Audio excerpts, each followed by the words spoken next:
السلام عليكم.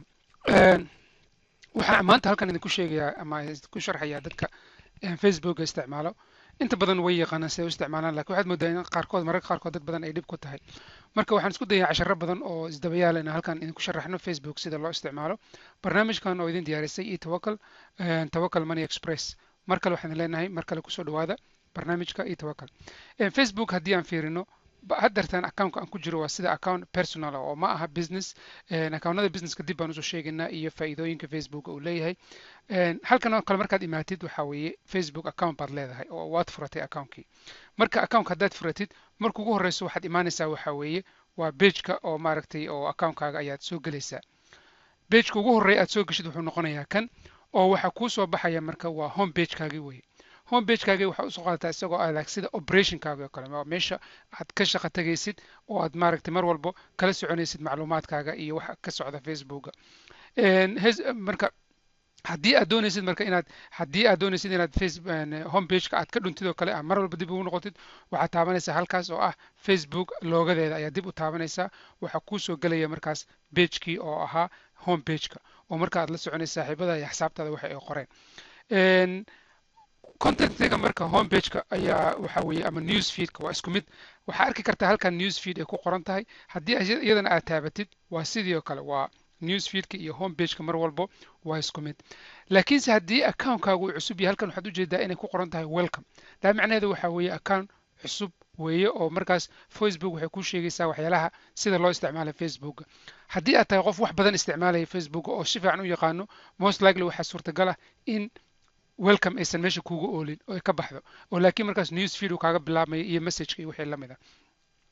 Marka haddii aad ka soo qaad haddii aad messageka eegaysid oo kale messageka basically waxa weeye waa sida emailka kale kaas oo la isugu dirayo within maaragtay Facebook dhexdiisa dadka ayaad u diraysaa markaasito emailka ama wixii aad kuu soo diray meeshii aad ka akhrisan lahayd weeye markaas. Marka haddii aad halkaad u marayso kale aad rabtid inaad dib ugu noqotid home pagekaagii waxaad taabanaysaa Facebook ayaa dib u taabanaysaa ama se news feedka sida hore kuugu soo sheegay. Marka aad iyo aad ay muhiim u tahay inaad fahamtid basicka Facebook haddii kale waxa weeye qofku ku wareeraya oo macnaha waa barnaamij waa application aad iyo aad u weyn oo mararka qaarkoodna faa'iido badan laga samaysto qofka haddii uu si fiican u fahmayo. haddaan dib ugu noqono home pageka ama se news feedka waa meesha aad saaxiibka ama xisaabtaada aad kula xiriiraysid mar walbo. newsfeedka marka waa ka haddaan newsfeed dhinac uga baxno marka dhinacan bidixda waxaad ujeedaa applicationo badan ayaa ku qoran saan u sheegnay welcome way tirtirmaysaa haddii muddo badan aad isticmaalaysid. messageka waa meeshii aan ku sheegay emailada aad within Facebook aad ku diraysid.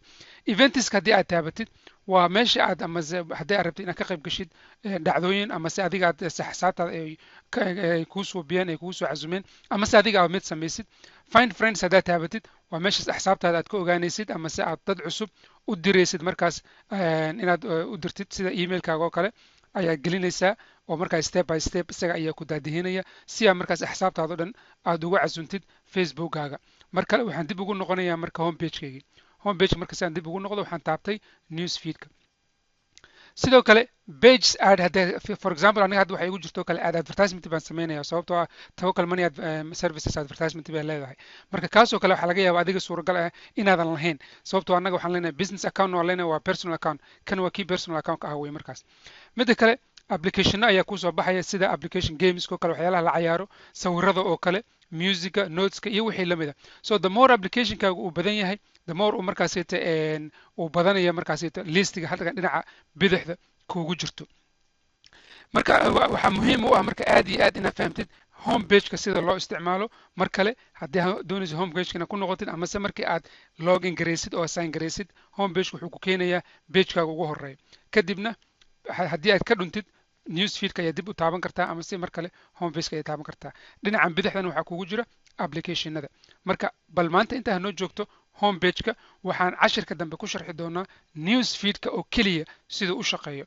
cashiradan waxay noqonayaan cashiro istabayaal ah sida looga faa'iideysto macluumaadka Facebook oo ah application aad iyo aad u weyn oo marka aad looga faa'iideysan karo qofka doonayo inuu ka faa'iideysto.